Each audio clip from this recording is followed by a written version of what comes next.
Seja bem-vindo a mais uma edição do Botequim Virtual. Informação na dose certa.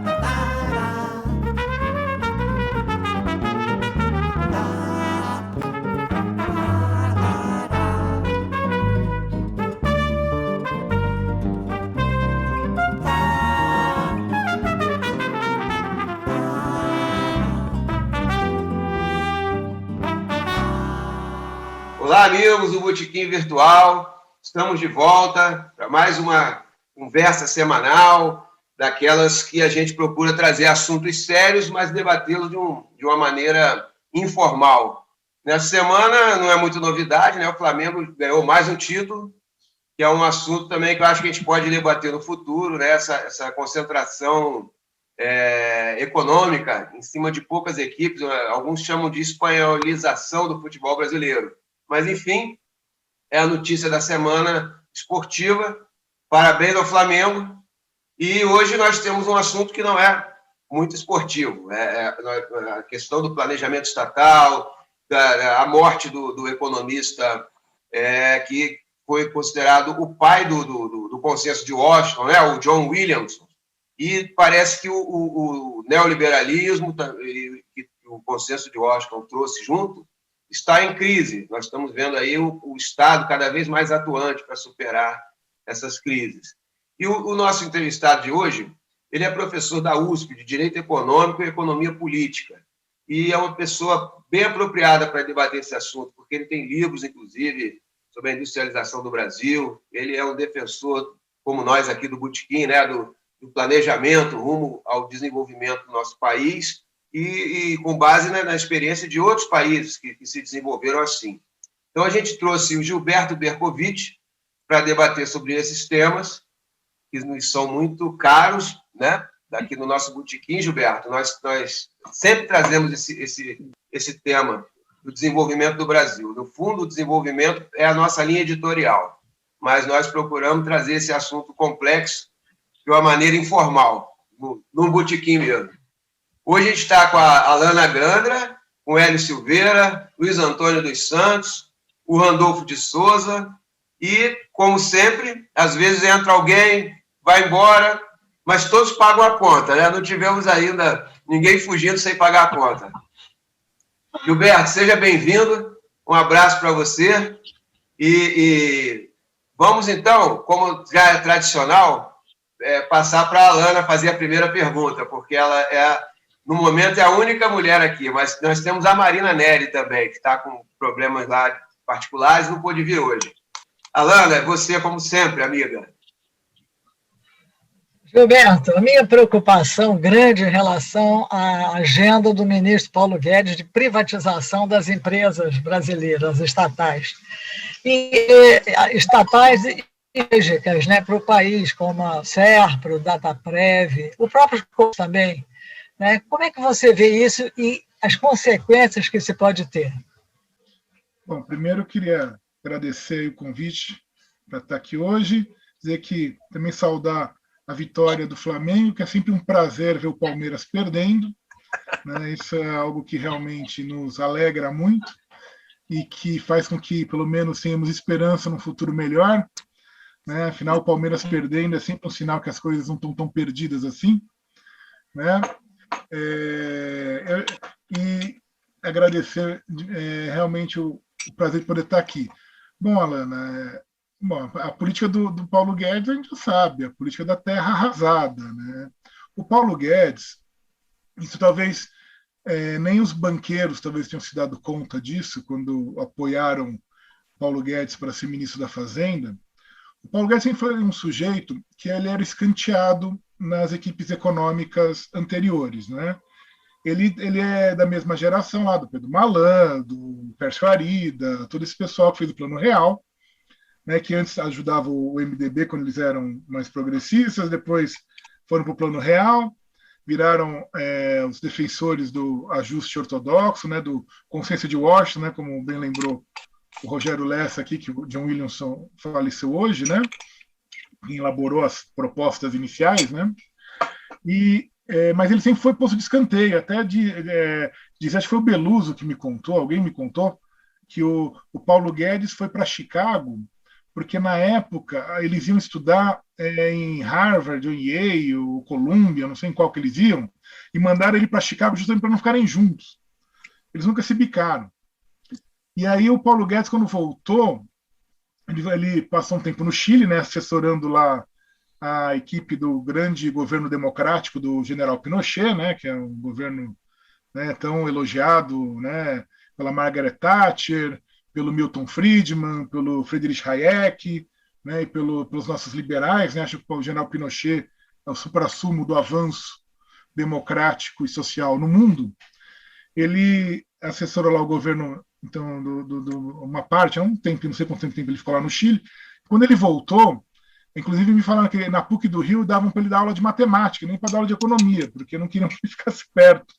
Ele sempre foi meio escanteado. Ele se deu bem no mercado financeiro, né? Principalmente com questão de fundos de pensão, que é uma história complicada, é que não sei como que tem uma investigação, mas ele aí participou do BTG, tudo isso, ele se deu bem nesse setor aí. O Hélio disse que não. Acho que alguém fica bilionário e se dá bem, Hélio. Mas... o que acontece é o seguinte: ele é um cara de mercado, ficou como cara de mercado financeiro, e na verdade acho que esse é o que o legitimou para o Bolsonaro, né? Ele foi também quem chegou perto do Bolsonaro na época da campanha, que as pessoas achavam que nem dava muita trela ainda para o Bolsonaro, ele já dava, enfim. Mas o Paulo Guedes tem um problema aí que os banqueiros não perceberam. Como o Paulo Guedes é muito rico, né, e tem boa parte dos seus ativos nos Estados Unidos, ele também não está muito ligando para o sistema financeiro aqui. Embora ele jogue o jogo deles, né, porque afinal ele ganha com isso, mas ele não depende deles. Ele não é um cara que depois vai sair do Ministério da Fazenda e vai ter que se empregar no Bradesco, no Itaú, ou para arranjar um emprego no Banco Mundial, que nem foi o Malan, ou foi o Levi, né, ou ter que ficar trabalhar para os Soros, lá, que nem o Armínio Fraga, enfim. Ele não vai ter que ficar pedindo emprego. Ele já tem os recursos dele, ele não precisa disso. Isso faz dele autônomo mais em relação ao sistema financeiro e, ao mesmo tempo, mais radical. Isso explica um pouco, talvez, a insistência. Ele é incompetente, porque ele não sabe gerir administrativamente nada. Ele não sabe o que é um orçamento, ele não sabe como funciona o Estado, nem quer saber, na verdade. E ele enfiou na cabeça dele que tem que destruir o Estado, e que ele vai ser o sujeito que vai fazer isso. E ele está fazendo isso, e com apoio. E vamos lá, o Paulo Guedes não faz nada sozinho. Quem apoia as medidas dele é o Congresso Nacional e o Supremo Tribunal Federal. O Congresso Nacional aprova as medidas dele. O Supremo Tribunal Federal aprova as medidas dele. Então ele não é simplesmente da cabeça dele, mas ele tem respaldo político para isso. Respaldo político institucional.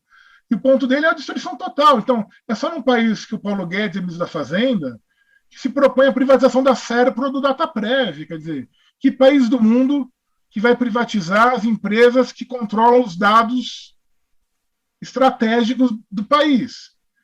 Elas nem essa questão de estratégia, são os dados essenciais para o governo funcionar. Sem esses dados, nada funciona. São os dados todos da Previdência, da Receita, de toda a estatística do país estão lá. Todos os estudos de todos os levantamentos, são tudo lá. Por anos, quer dizer, toda uma história de levantamento desses dados, de organização desses dados. Hoje, na Europa, se discute muito, por causa da influência dessas big techs aí, americanas principalmente, a chamada que eles chamam, principalmente na França, eles chamam de soberania numérica, souveraineté numérique, que é a soberania sobre os dados, sobre os números, sobre o que vai... Você não fala, agora tudo é por algoritmo. Sim, mas o algoritmo tem que se alimentar, você tem que criar o algoritmo.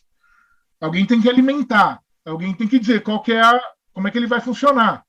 E como é que quem controla isso, controla uma série de coisas.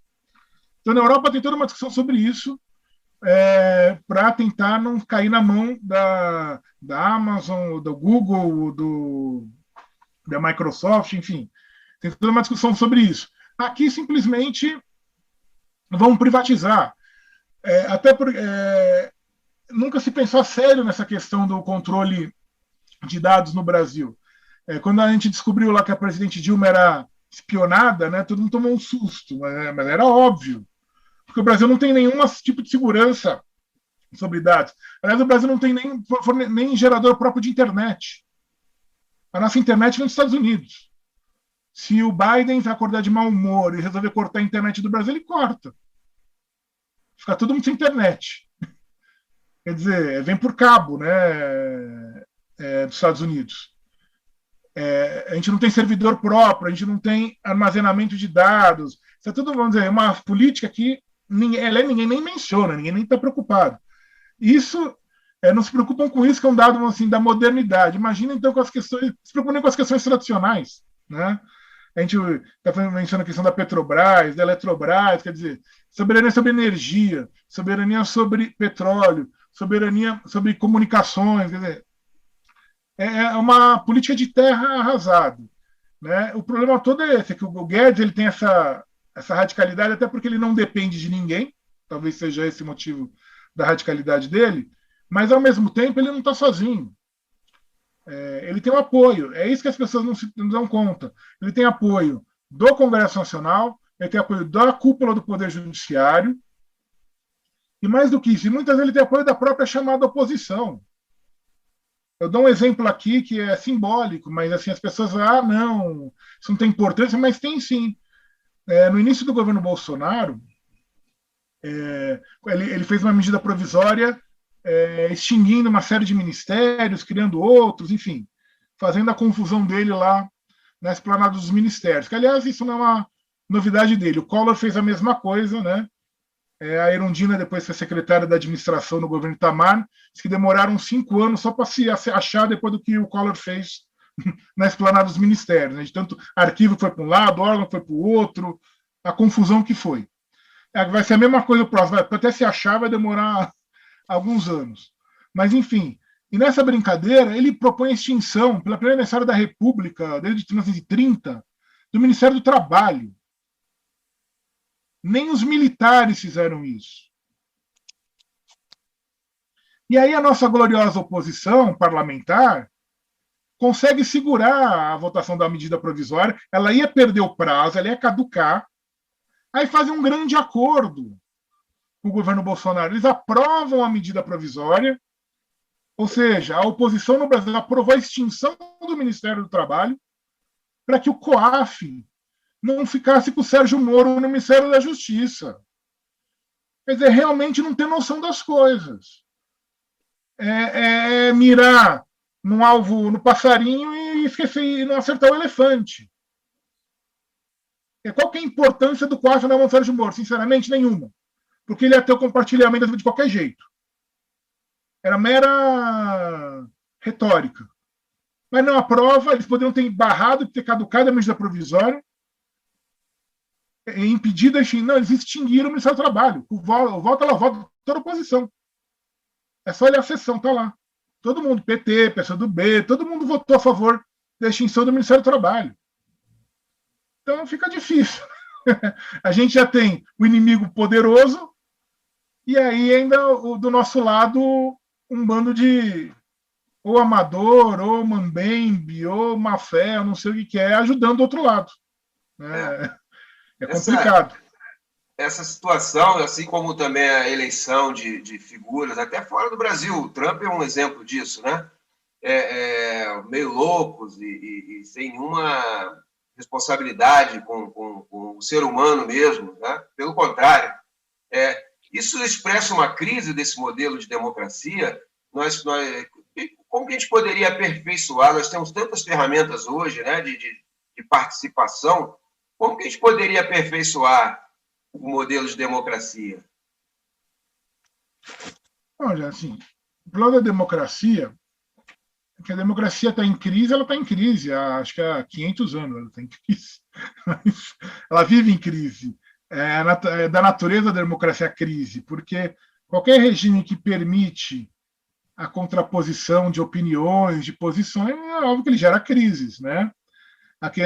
O que diferencia a democracia de outros é que essas crises não podem se tornar crises que derrubem o regime. Quer dizer, ela consegue lidar com as diferenças, com a disputa dentro de determinados parâmetros, né? Sem que se apele para soluções, vamos dizer assim, de força ou algo do gênero.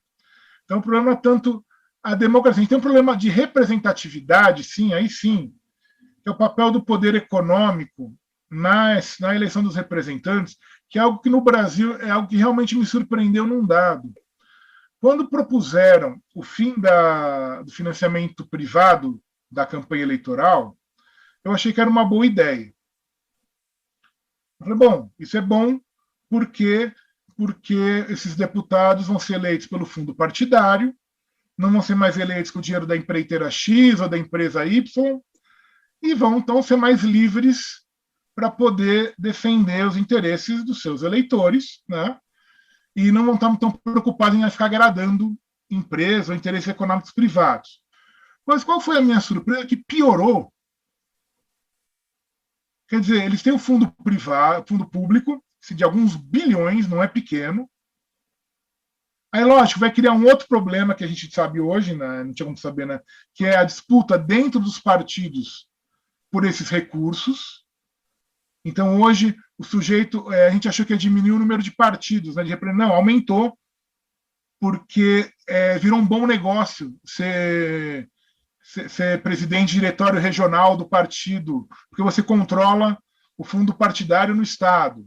Então, inclusive, hoje é um mercado lá entre os partidos, do sujeito, você muda para o meu partido, eu te dou o controle do diretório regional, porque você vai ter tantos milhões para gerir. Quer dizer, se criou algo que não tinha antes, né? Então, isso é algo para a gente pensar como tentar resolver. Mas não só isso, mas cria um outro problema, é algo que é paradoxal. Em tese, eles não foram eleitos com dinheiro privado. A gente sabe que tem Caixa 2, mas enfim. Mas em tese, eles não foram eleitos com dinheiro privado. E eles continuam atendendo assim, mais do que atendiam antes. Eu não sei o que eles querem, na verdade. Quer dizer, um representante eleito, que, por mais que eles sejam, tem lá os interesses que eles queiram, que eles gostam, que não defendem, enfim, mas ele é eleito para representar determinadas posições, que ignora solenemente, não quer nem saber. Ele não recebe seus eleitores, ele não quer saber. No máximo, ele faz um assistencialismo qualquer, numa festinha ou outra, aparece de vez em quando, e é isso.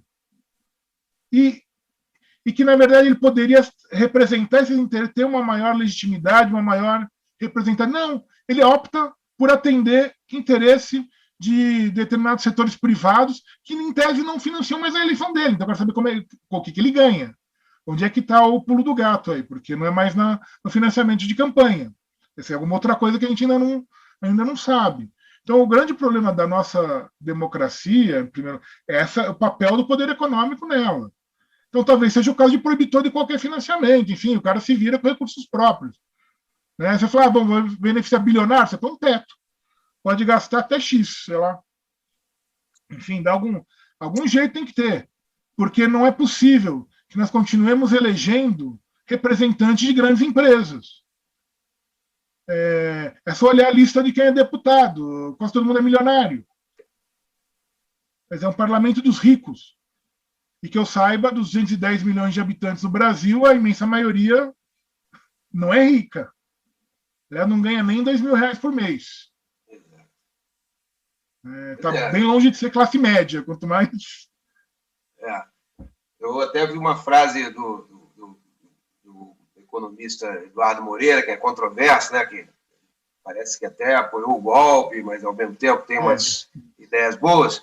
Ele disse que no Brasil o pessoal que ganha 10 mil vota em quem ganha 100 mil esquecendo de quem ganha 1.000, né? Uma coisa desse tipo aí, né? Mas, de fato, como fazer o político se voltar para quem interessa, que é para o ser humano, né? Para o eleitor, que no final das contas é quem o coloca lá, né? E os partidos falham nisso também, principalmente os partidos da esquerda ou da centro-esquerda. Por que o partido tem que fazer? Ele tem que ir na base, ele tem que ir falar com as pessoas, tem que levar as ideias, tem que levar os temas, mas eles não fazem nada disso. Eles têm medo de ir, ou não querem ir, ou acham que é perda de tempo, enfim, e ficam lá fechados nos seus grandes conciliábulos lá em Brasília, ou no Rio, ou em São Paulo, ficam fazendo grandes reuniões para ninguém, para eles mesmos, que só ficam falando, e não resolvem nada. E aí depois estranham que as pessoas não votam neles. Como é que a pessoa vai votar no cara se o cara não aparece lá, o cara não vai falar? Do exemplo, o sujeito fica indo em debate de elite e não vai fazer debate em comunidade de bairro, vai falar na favela, na comunidade, no bairro mais pobre. Né? As pessoas não são burras, é só explicar que todo mundo entende. Ela não tem burro no Brasil, porque se tivesse burro não sobrevivia. Para sobreviver no Brasil tem que ser inteligente. Tem que ser Senão criativo. tinha morrido de fome. Tem que ser criativo, tem que ter de algum jeito. Senão tinha morrido de fome. É bom que se inscrevam no nosso canal no YouTube, Botequim Virtual 2020, e cliquem lá no sininho, que cada entrevista nova, cada publicação nova no nosso canal, vocês vão ser avisados, tá?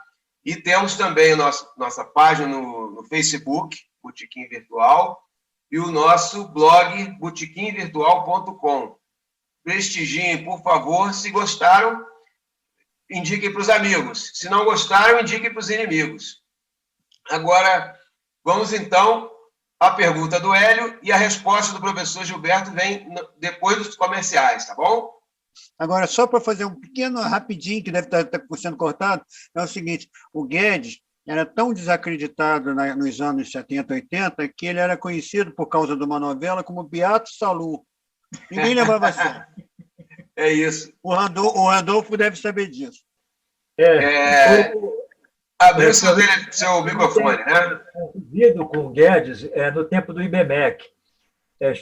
Ele deu uma grande pernada no pessoal do IBMEC, foi ali que começou a arrancada na vida dele no futuro. Entre eles tinha o nosso ministro, antigo ministro do Planejamento, tinha os mantenedores do IBMEC, era Banco Central, era Fundação da FGV, Fundação da Getúlio Vargas, e outras instituições. E ele conseguiu dar uma pernada e fazer ali um grande negócio ao dividir o IBMEC entre editora e IBMEC Ensino. Esse Beato Salu, com o apelido, ele não gostava, não, mas numa coletiva a gente pegava. Você fica fazendo essas previsões que ninguém acredita, poxa. Mas por quê? Ele é um cara extremamente formado com o mercado financeiro. É inadmissível, uma coisa que eu queria lhe perguntar posteriormente, como é que pode um país ter sua política econômica ditada por iniciativa de quem entende ou utiliza o mercado de capitais. Quando a ditadura foi montada, se criou um outro ministério, planejamento. Existia a Fazenda e Planejamento. Aí acabaram com a Fazenda e colocaram Economia.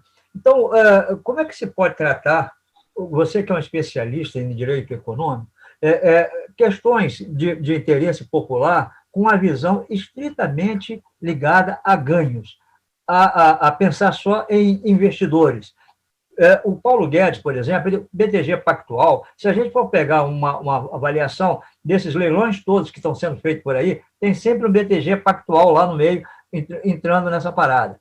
Então, isso aí, para mim, é um escândalo. A gente viu o caso do homem lá, do Ike Batista, que aproveitou todo o portfólio que o pai teve quando esteve no poder e fazer coisas do Arco da Velha, que depois foram descobertas. Então, mais tarde, no futuro, essa presença do Paulo Guedes no Ministério Novo de Economia, que eu não entendo até hoje por que se batizaram esse Ministério como Economia, quando colocaram um ministro que não tem nada a ver com a economia, assim, só com o ganho.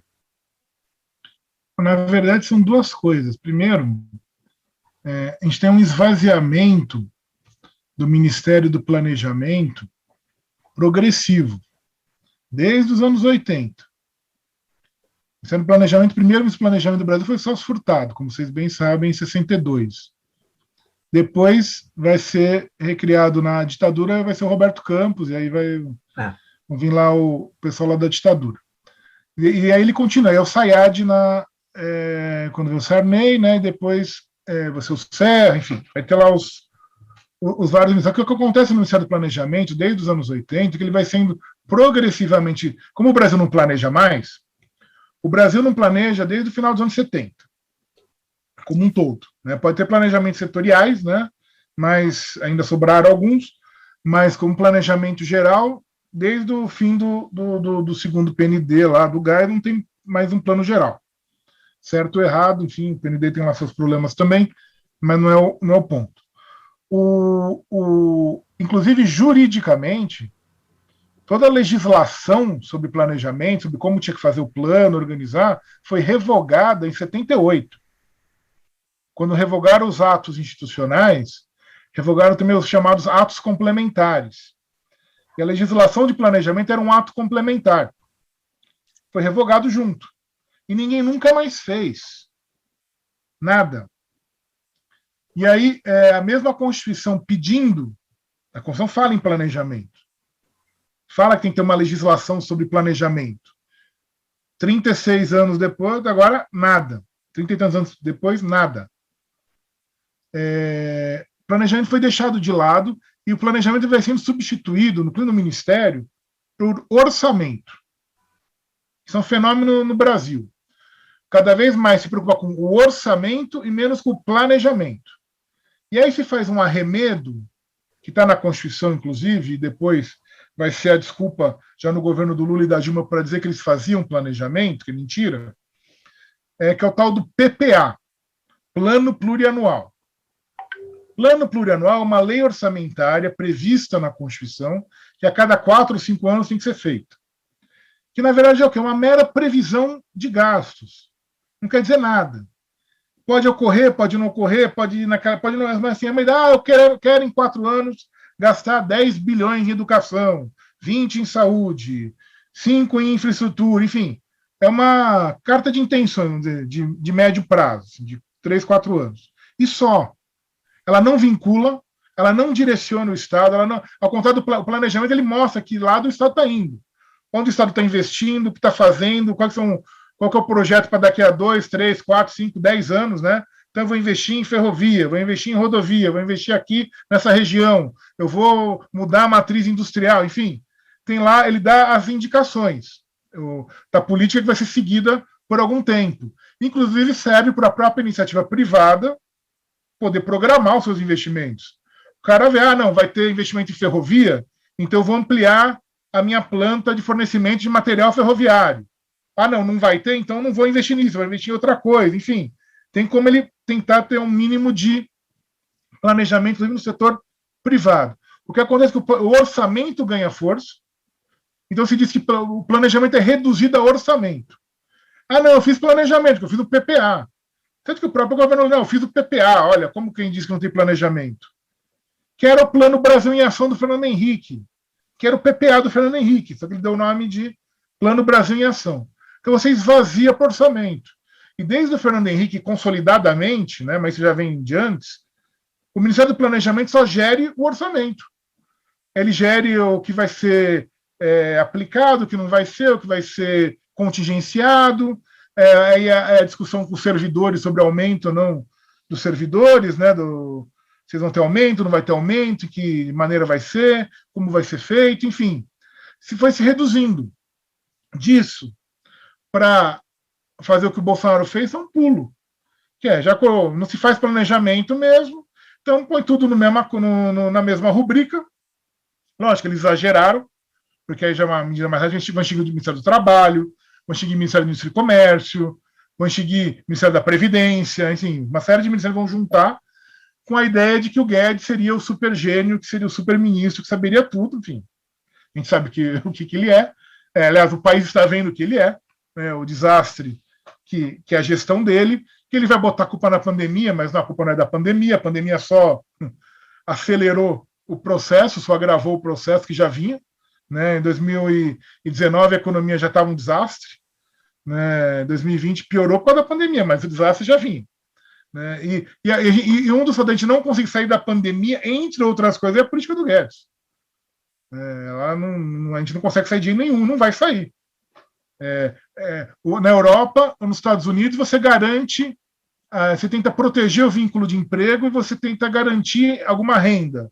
Aqui você facilita o fim da relação de emprego e corta qualquer tipo de auxílio de renda. Quer dizer, é o oposto, não tem como resolver um negócio desse, é só para ampliar a crise. Mas o que aconteceu foi isso. Esse processo, de um lado. De outro, aí sim que você fala, como é que o sujeito desses ganha? É a questão dessa, vamos dizer assim, falta de transparência nas relações público-privado de órgãos estratégicos, de posições estratégicas no Brasil. Isso acontece no Ministério da Fazenda, na parte econômica, eu posso falar também na parte jurídica, em outras deve acontecer também, na engenharia deve ser também, em outras deve acontecer também. Né? O que você tem é uma porta giratória. Antigamente, aqui agora é mais descarado, porque, na verdade, como o sistema está degringolando mesmo, está desagregando, está desmontando, as coisas ficam mais evidentes, talvez. Né? A crise talvez facilite isso, a coisa fica mais clara. Né? Então, ele é sócio, foi sócio de um banco que ganha todas. Agora, os órgãos de controle, CVM, Ministério Público, fingem que não vem.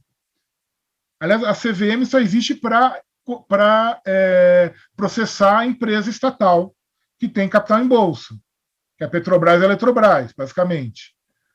Tribunal de Contas só serve também para facilitar o desmonte. Eles viraram o grande órgão da opinião de tudo no Brasil, é o órgão do pitaco. Qualquer coisa, o Tribunal de Contas vai lá e dá um pitaco. Gilberto, CAD.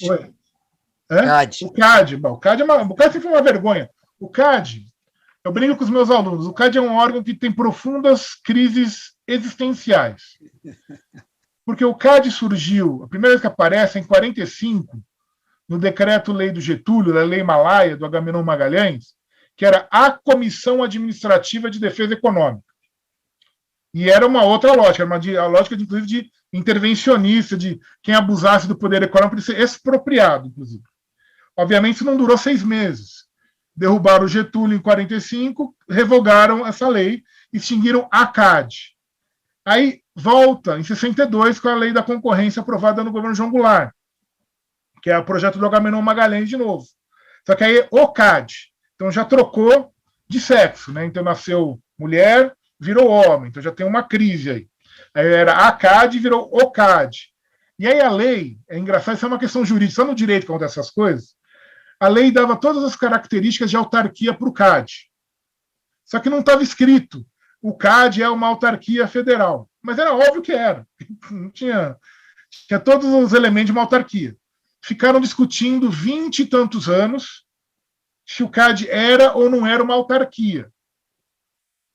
Era óbvio que era, mas enfim, até que o Collor faz uma mudança na lei, o CAD, a autarquia, fala, puxa, resolveu um grande problema jurídico de quase 30 anos. Aí, então, primeiro nasce a CAD, vira o CAD, não sabe se é ou se não é autarquia, e aí mudam a lei e criam o SuperCAD. É para dar risada, é um órgão que tem problema sério de afirmação, que toda hora fica se metendo onde não deve, e não faz o que deve. O CAD não reprime a concorrência, o abuso da concorrência no Brasil, raríssimos casos de condenação, e é onde ele se interfere. Ele quer interferir na política do Banco do Brasil, ele quer interfere de maneira ilegal na questão das refinarias e do gás com a Petrobras, onde ele não tem competência, porque monopólio estatal não é da competência do órgão de defesa da concorrência. O monopólio estatal é garantido por lei, garantido pela Constituição. O CAD não tem competência para falar do refino. O CAD não tem competência para falar de gás. O CAD não tem competência para falar de pesquisa e exploração de petróleo. O CAD não tem competência para minério nuclear. São todos monopólios da União. O CAD está fora disso, mas vai lá, faz aquele acordo ilegal, né, cujos responsáveis têm que ser punidos, inclusive criminalmente, porque aquilo ali é totalmente uma violação da legislação da concorrência, da Constituição, da legislação de petróleo, de tudo. Para obrigar, na verdade, era uma desculpa para justificar a venda das refinarias da Petrobras e a aprovação agora dessa lei aí do gás, aí, dessa abertura do gás, que, como sempre, eles prometem muito e não vai acontecer nada, né? Prometem, e o botijão de gás está mais de R$100, não é isso? Se formando monopólios privados, né? Formando monopólios privados. Mas o monopólio privado é eficiente, o ruim é o estatal. O monopólio estatal que é ruim, não é isso? Como empresa estatal brasileira que é ruim. Porque a empresa estatal estrangeira é ótima. Né? A Statoil da Noruega, que hoje chama Equinor, porque eles acham que mudando o nome as pessoas vão esquecer que é estatal da Noruega, está aí no pré-sal, está aí comprando a coisa abaixo do preço de custo, né, como Carcará e outros ativos da Petrobras. Agora, pergunta se a Petrobras pode ir lá no Mar do Norte. A NASA. Quer ver a Enel, a fantástica Enel, né? A Enel não está aqui na distribuição do Rio de Janeiro, está aqui em São Paulo também, é uma estatal italiana. Né?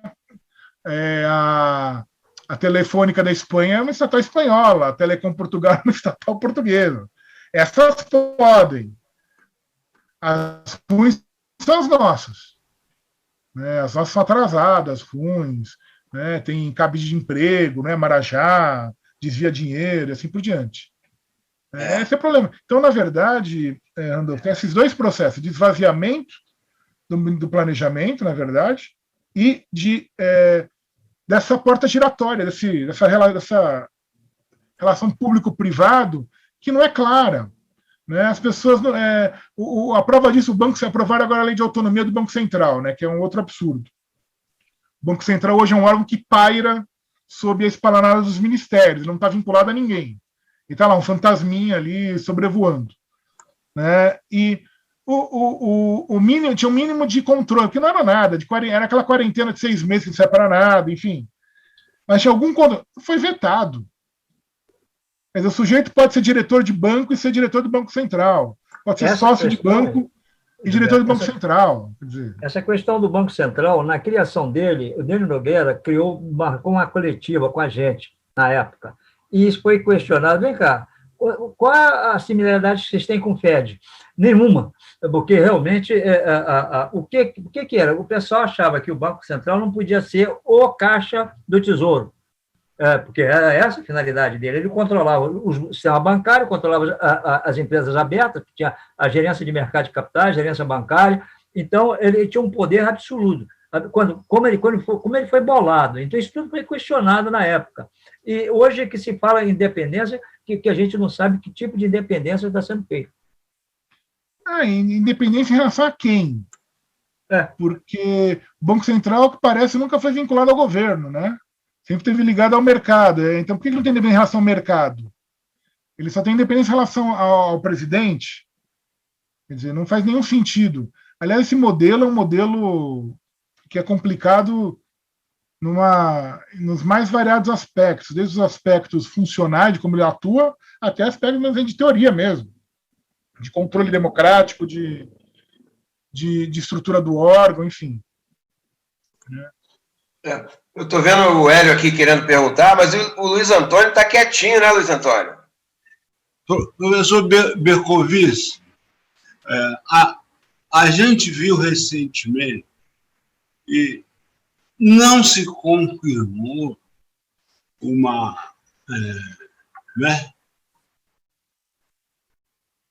transação também muito danosa para o Brasil por muito pouco. Né? Foi o caso da a Boeing desistir da Embraer. Né? Com a crise, a Boeing afundou e, para a sorte do país, mas eu lhe faço essa pergunta porque é um caso que, além de ter privatização, também acontece desnacionalização. No início, você citou os casos Datafolha e do Serpa, que, nesses casos, se, além de ter privatização, também tiver desnacionalização, vai ser um risco muito grande, né, para a sociedade brasileira. No Brasil, há um bom tempo, o empresário nacional é uma lenda. Né? O que aconteceu é que foram se vendendo o controle das empresas, foi se vendendo as participações nas empresas, né? E hoje é quase uma raridade falar em empresário nacional. Acho que tem que pensar na questão nacional de dois aspectos. o que deveria ser feito, até no processo de se pensar a reindustrialização do país, é como ter uma política específica para a pequena e média empresa, né,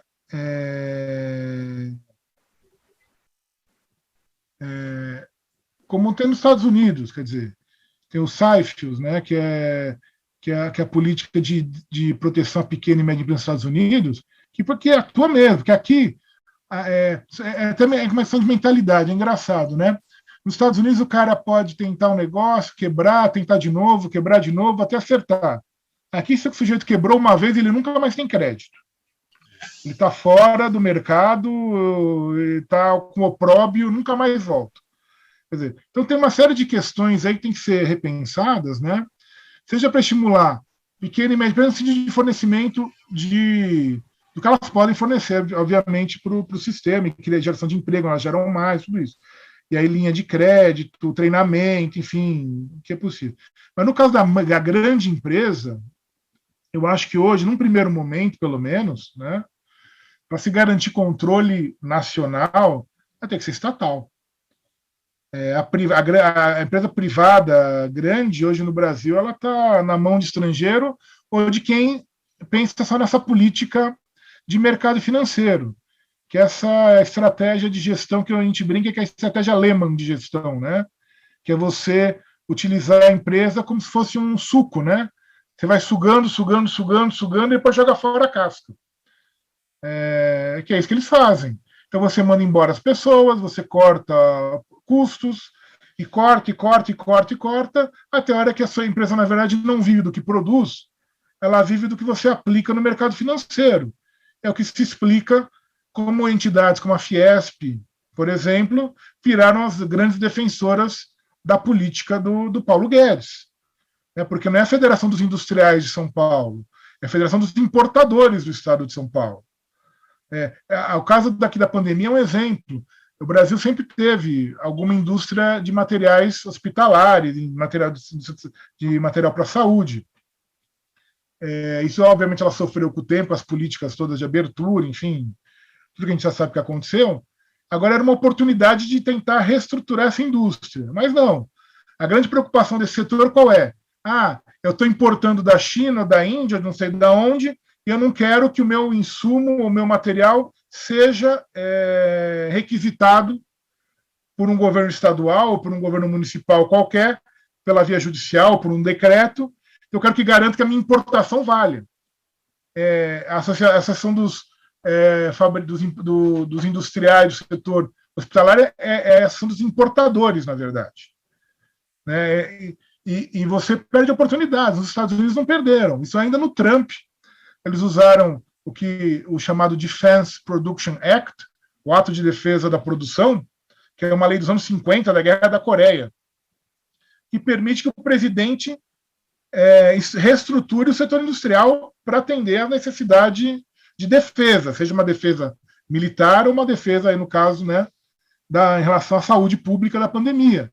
Inclusive a questão da reconversão industrial, de reestruturação do parque industrial, aqui não foi feito nada, que foi simplesmente jogado ao Deus dará. Mas o problema todo o problema é esse que eu vejo, que o empresário nacional, o plano grande, hoje só atua na lógica financeira, na lógica do entesouramento.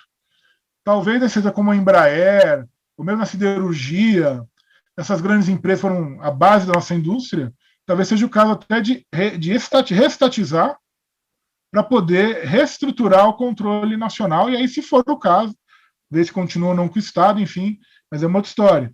Mas se mantiver no setor privado, vai ser um setor desnacionalizado. Eles não querem saber de produzir aqui. Eles viraram rentistas, não são industriais. Uma coisa é pequeno e médio empresário, outra coisa é o grande. Infelizmente, o grande empresário virou rentista. Lembrando que o Obama estatizou a General Motors, né? Fez lá um saneamento e depois devolveu a empresa ao mercado. Hélio, vou devolver para você. Nós já estamos nos encaminhando para o final do nosso programa. Eu lembro mais uma vez para os nossos ouvintes a questão da clicar no nosso sininho, se inscrever no nosso canal Botequim Virtual 2020, página no Facebook Botequim Virtual e o blog botequimvirtual.com. Hélio, é contigo, meu amigo. Bom, eu só queria reclamar que nós estamos em lockdown e eu acho que a gente só deveria fechar essa conversa às 9 horas da noite, tá? Mas, não sendo possível, o que eu estava levantando o dedo aqui é que eu não quero perguntar nada para o Gilberto Bercovitch, que eu tenho o prazer de compartilhar com ele outro grupo, o nosso movimento Paraíso Brasil. Então, eu queria só deixar com você, Rogério, a incumbência de fazer 2 perguntas para ele, referendo, revogatório já e constituinte já. Era só isso que eu queria, entendeu? Mas o nosso tempo acabou e a gente podia estender um pouco mais. Vamos arrebentar Estamos nos encaminhando, ainda temos um tempo. Temos tempo. Vamos arrebentar esse botequim e estourar esse horário, pô. Nós temos, a gente tem que... O ouvinte também tem o tempo dele, né? Então, a gente não pode exagerar, senão na semana que vem ele não volta. Mas o cruel depende da saideira, né? O ouvinte deve estar rouco de querer ouvir o doutor Gilberto. Isso. Não, com certeza. Eu até, aproveitando a sua sugestão da pergunta, eu estava querendo mesmo que amarrar um pouco tudo que nós falamos aqui, né? Porque nós temos uma crise do planejamento estatal, temos uma crise do judiciário e dos órgãos de controle, né? A entrega das estatais para monopólios privados, sem nenhuma resistência do CAD ou de quem quer que seja. Um banco central independente para defender aqueles de quem ele depende. E um colapso do Estado social, desindustrialização.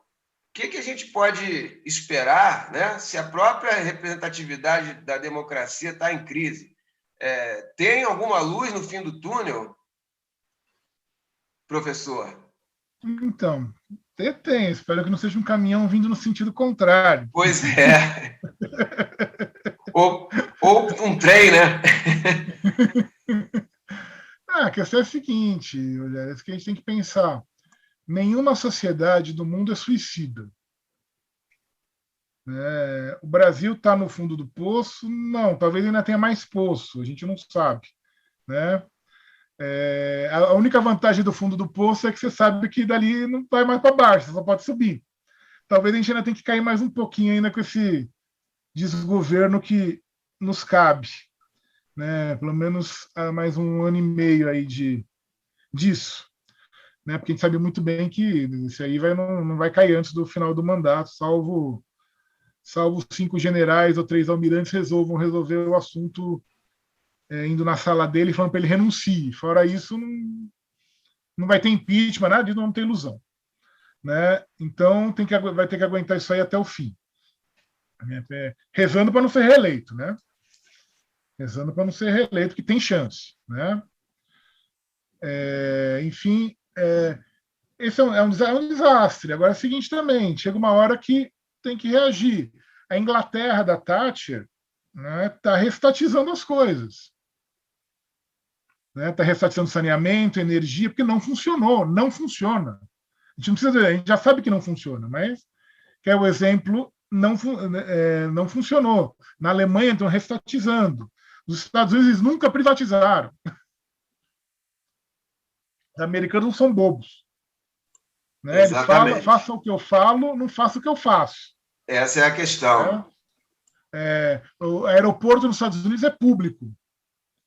Energia elétrica nos Estados Unidos é público. Água nos Estados Unidos é público.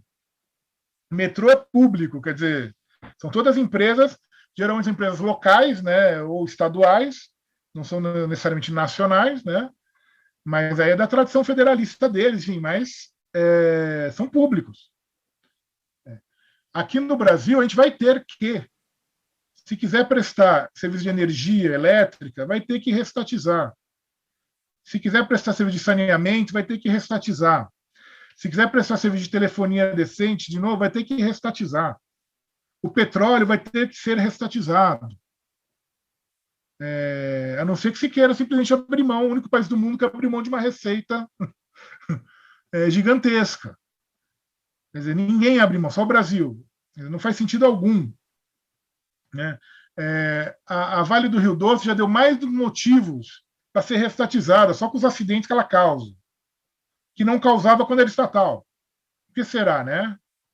Porque a lógica do lucro rápido e fácil passa a dominar e o sujeito só pensa na planilha de custo, então não se preocupa mais com a manutenção das represas de contenção, né? Será que não foi isso? É óbvio que foi isso, 2 vezes. Na falta de uma foram 2 vezes, fora outras que estão ameaçadas aí de romper, que todo mundo sabe, que já estão, é crônica da morte anunciada. Então, tem uma série de fatores aqui que estimulam. Agora, óbvio, para que isso aconteça, não é uma questão jurídica. Juridicamente não há nenhum empecilho para isso, hoje. Com a Constituição de 88. Depois a gente vai falar da Constituinte. Hoje não tem empecilho. Mas o problema não é jurídico. O que o Supremo Tribunal Federal faz é política. O Supremo Tribunal Federal liberou a privatização porque o governo queria privatização. Se o governo quisesse estatizar, o Supremo tinha liberado a estatização. O Supremo Tribunal Federal geralmente não discorda dos governos. Tirando o governo Dilma no finzinho, que também já não era mais governo, nunca vi o Supremo Tribunal Federal ficar contra um governo. Então, o Supremo Tribunal Federal não é o problema, não é o empecilho. É questão política. Para isso você tem que ter o quê? Apoio popular. Como a única maneira que você tem apoio, você tem que conscientizar as pessoas, tem que politizar as pessoas, tem que falar às pessoas.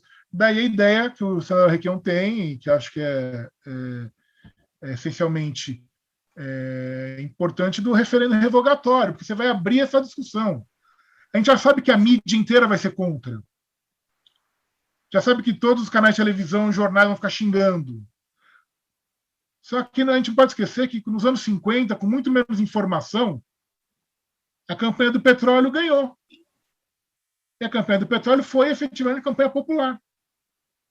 A mídia, na época, que era jornal, rádio, televisão estava começando, também era totalmente contra. E vamos dizer, era muito mais difícil disseminar informação, você não tinha internet, não tinha WhatsApp, não tinha nada disso. Né? Isso serve para disseminar fake news, mas também serve para disseminar a informação verdadeira. Tem os 2 lados da história. Né? É saber fazer uma campanha de conscientização. As pessoas instintivamente são contra a privatização. Porque sabem. Toda pesquisa mostra isso. Sempre 60%, 70% das pessoas é contra a privatização. Isso não muda. É a mesma. Agora aumentou um pouquinho que é a favor, mas porque também, depois de 30 anos todo dia, uma hora também pega um outro recalcitrante. Mas são 60%, 70% de pessoas contra a privatização, toda hora. Privatizar é uma política que todos os governos fazem contra o interesse da maioria. Então, vai ter que ser reestatizado, vai ter que ser retomado, sabendo que vai ter consequências. A mídia vai fazer chantagem, terrorismo. Agora, desculpa, o Sérgio Gabrielli veio falou há algum tempo, não, que o que já foi, não tem o que fazer, os contratos têm que ser respeitados. Que contrato? Contrato feito ilegitimamente. Contrato, e mesmo que não tenha sido contrato, que é lesivo ao interesse nacional. Se for na pior das hipóteses, paga indenização e dane-se. Na pior das hipóteses, vai se acertar essa indenização. Não é o que eles querem, não é do jeito que eles querem também, é negociado isso. E dá um exemplo da Argentina, da Bolívia, da Venezuela, tantos países que fizeram isso recentemente. A Cristina Kirchner restatizou a YPF, a petroleira argentina. Algum porta-aviões americano invadiu Buenos Aires? A União Europeia aplicou sanções à Argentina? Quer dizer, isso não existe. Vamos lá. Se a gente restatizasse o pré-sal, a Shell e a Chevron vão ficar bravas, então a Inglaterra e os Estados Unidos vão fazer boicote, a União Europeia vai boicotar. Bom, vai boicotar e não vai ficar sem ferro, sem petróleo, sem soja, sem carne, porque a gente não vai mandar mais para eles. O Brasil tem uma pequena vantagem. É lógico que a gente precisa de produtos que importamos deles, sim, tal. Só que os produtos básicos para a gente sobreviver, a gente não precisa. Eles podem fazer o boicote que eles quiserem. Quem precisa são eles, não somos nós. Melhor, não vai exportar carne, que bom, a carne vai ficar mais barata aqui dentro. E Essa aconteceu com o frango, não sei se vocês lembram recentemente. E pela própria imagem que o Brasil ainda tem relativamente no exterior, é bem mais difícil você impor sanções a um país como o nosso, né? Que não tem nenhuma tradição de agressão. Não, César, vamos lá. Vamos supor que a China comprasse o setor elétrico. Às vezes sempre falar, os chineses vão comprar. Se restatizar, os chineses vão falar o quê? Você não pode? Eles fizeram o quê na China? Eles podem, eu não? Exatamente. Não tem cabimento. Randolfo, você quer perguntar? É muito rápido.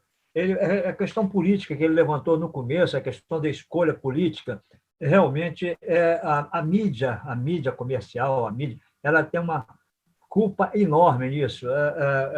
Hoje todo mundo bate porrada no Bolsonaro, mas ninguém bate porrada no programa de privatização dele.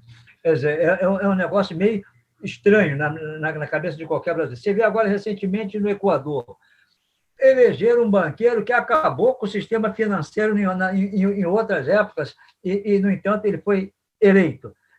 Por quê? Porque a mídia local apostou nele, porque quais são os interesses que ela tem.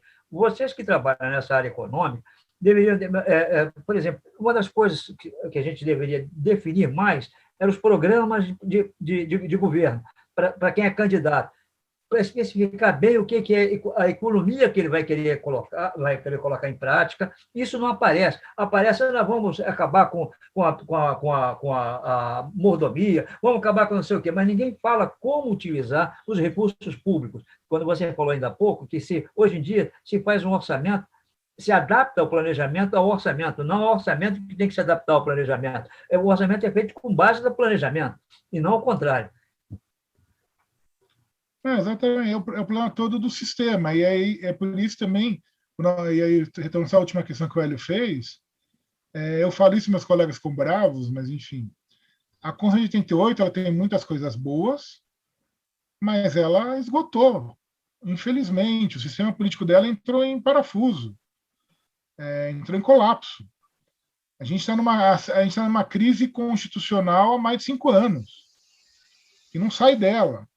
Porque uma crise de a gente tem um processo de esvaziamento da presidência da República, que vem desde os anos 80, e que se acelerou com a Dilma, com o Temer e o Bolsonaro. Assim, uma série de órgãos usurpando funções. O Tribunal de Contas é um órgão de auxílio ao Poder Legislativo, para aprovar ou não as contas do Executivo. Passou a ser o órgão que dá palpite em tudo, faz licitação, faz contrato, vê isso, vê aquilo, para a obra, não para a obra. Tudo resolve o Tribunal de Contas. Até tinha uma ação lá para interditar o presidente da República. Não que ele não merecesse ser interditado, mas é uma questão psiquiátrica, não no Tribunal de Contas da União. O Supremo Tribunal Federal também avançou bastante, o Ministério Público fez a sua festa. A Lava Jato é só o maior exemplo, mas tem várias outras questão de abuso desses chamados órgãos de controle. Nós vivemos numa situação em que tudo é parado, a lógica é inversa no Brasil, quer dizer, seja no setor público ou no setor privado. No setor público, você tem uma obra, então você vai lá e para a obra.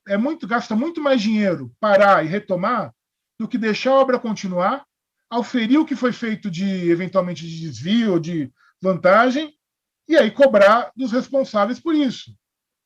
Mas terminar a obra. Não, para tudo. Aí depois vai fazer outro, aí é viciado, aí não sei o quê, e o negócio não termina. Fica 30 anos e não termina uma obra que era para ter sido feita em 5. É a mesma coisa no setor privado, que aconteceu com a Lava Jato. As empreiteiras, supostamente, lá cometeram, corromperam, enfim, compraram, não sei mais o quê. Ótimo. Puna os diretores e os controladores da empresa. A empresa não é o diretor nem o controlador. Mas não, se destruiu toda a engenharia nacional, com moralismo, com falso moralismo. Isso não vai ser retomado tão cedo, porque você desestruturou toda a cadeia. Enfim, para refazer isso, não é fácil. E com uma série de armadilhazinhas no meio. Então, quer dizer, é uma lógica de ator que inviabiliza qualquer processo de desenvolvimento.